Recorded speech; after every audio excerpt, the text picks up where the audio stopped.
Hello दोस्तों, स्वागत करता हूं आपका अपने YouTube channel Rahul Kaushik maths class में। साथियों, आज आपके लिए जो टॉपिक है वो है प्रॉपर्टीज ऑफ डिटरमिनेंट्स।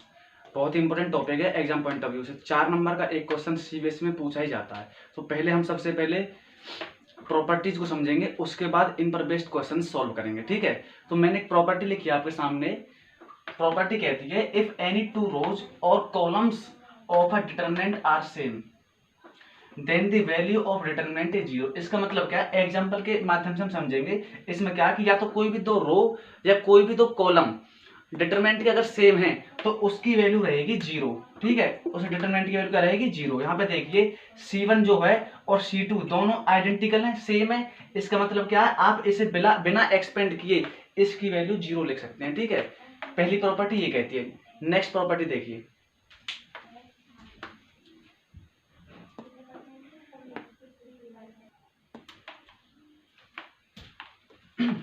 साथियों सेकंड प्रॉपर्टी है डिटरमिनेंट की। क्या कहती है, इफ एनी रो और column of a determinant is zero then the value of determinant is zero. क्या कहता है, इसके देखिए एग्जांपल के माध्यम से समझेंगे। कह रहा है ये डिटरमिनेंट लिख रहा है आप सामने, या तो कोई भी रो कोई भी कॉलम या कोई भी रो अगर जीरो है, सारी एंट्रीज उसकी, तो उस डिटरमिनेंट की वैल्यू भी क्या रहेगी, जीरो रहेगी। ठीक है, ये बात आपको ध्यान रखनी है।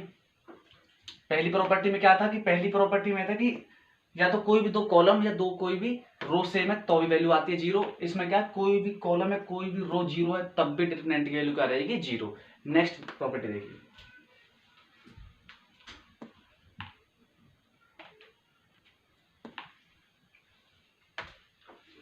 दोस्तों नेक्स्ट प्रॉपर्टी है। ये प्रॉपर्टी कहती है इफ एनी टू रोज और columns of a determinant are interchanged then the sign of determinant changes. क्या कहती है, मान देखिए आपके सामने डिटरमिनेंट लिखा हुआ है 3x3 ऑर्डर का।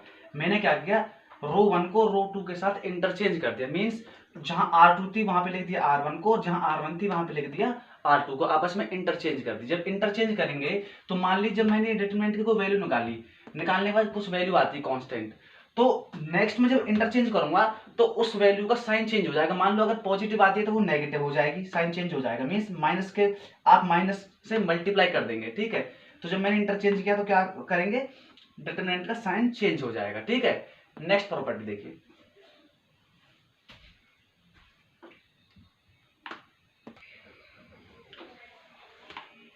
साथियों फोर्थ प्रॉपर्टी है। फोर्थ प्रॉपर्टी आपकी कहती है कि the value of the determinant remains unchanged if its rows and columns are interchange. देखिए सिंपल भाषा में समझाता हूँ क्या कहता है।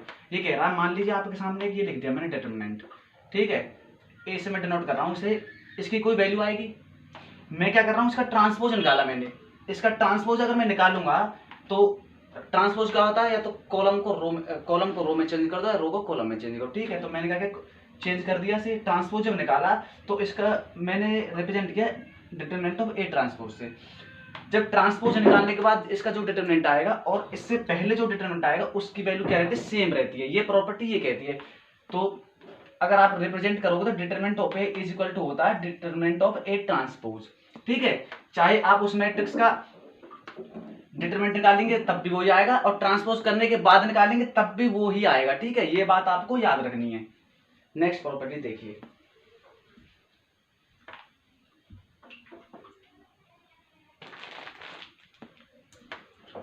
साथियों प्रॉपर्टी नंबर 5 आपके सामने लिखी हुई है।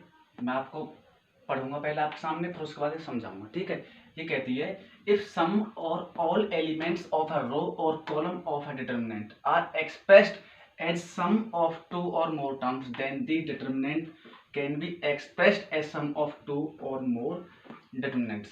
ये कह रहा है कि किसी भी डिटरमिनेंट की किसी भी रो या कॉलम के कुछ एलिमेंट्स हो या सारे के सारे एलिमेंट्स एक्सप्रेस किए गए हों सम of two or more terms. जैसे यहाँ पे क्या, टू टर्म्स है यहाँ पे। इसका कहने का मतलब है, जैसे मैंने आपके सामने एक डिटरमिनेंट लिख दिया, इसमें रो वन है, जो रो वन है इसके एलिमेंट्स क्या है, सम ऑफ टू टर्म्स हैं। दो टर्म्स का सम में देखना है, 1 + x है, 4 + y 6 + z है। तो हम इसे क्या लिख सकते हैं, हम इन्हें अलग अलग करके भी लिख सकते हैं। जैसे कि पहले वाले एलिमेंट्स को हम पहली डिटरमिनेंट में लिख देंगे 1 4 6, और जो आपके अदर रोज हैं जैसे R2 उन्हें एज इट इज लिख देंगे। ठीक है, बीच में साइन यहाँ पे किसका, प्लस का लगा दीजिए।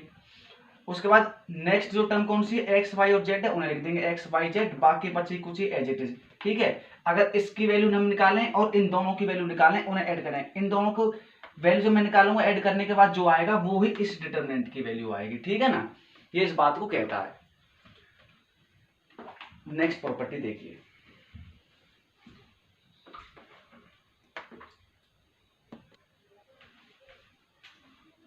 साथियों ये नेक्स्ट प्रॉपर्टी है, ये कहती है कि जैसे कि मान लीजिए आपके सामने मैंने एक डिटरमिनेंट लिख दिया। ठीक है, अब क्या कह रही है property, if each element of a row और column is multiplied by constant K, then its value gets multiplied by K. क्या कहती है, इस डिटरमिनेंट की किसी भी रो या किसी भी कॉलम को हम किसी कांस्टेंट वैल्यू से मल्टीप्लाई करते हैं तो इस डिटरमिनेंट की क्या की जो वैल्यू है वो उस कांस्टेंट से मल्टीप्लाई हो जाती है। जैसे मान लीजिए मैंने आपके सामने एक एग्जांपल के तौर पे ये एक डिटरमिनेंट लिया, मैंने क्या किया, मैंने रो 1 को 3 से मल्टीप्लाई कर दिया। मल्टीप्लाई करने के बाद क्या हो गया, एलिमेंट चेंज हो जाएंगे, 12 21 27 लिख दिए, और बाकी जो रोज उनको एज इट इज लिख दिया। होगा क्या, इस डिटरमिनेंट की जो वैल्यू आएगी इस डिटरमिनेंट के 3 टाइम्स रहेगी। ठीक है, 3 टाइम्स रहेगी।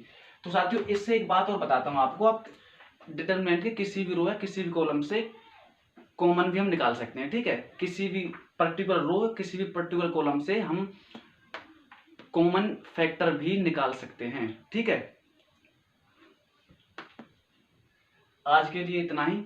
अगर आपको पढ़ाने का तरीका अच्छा लगा हो, कंटेंट अच्छा लगा हो तो वीडियो को शेयर कीजिए, चैनल को सब्सक्राइब कीजिए और लाइक कीजिए। Thank you.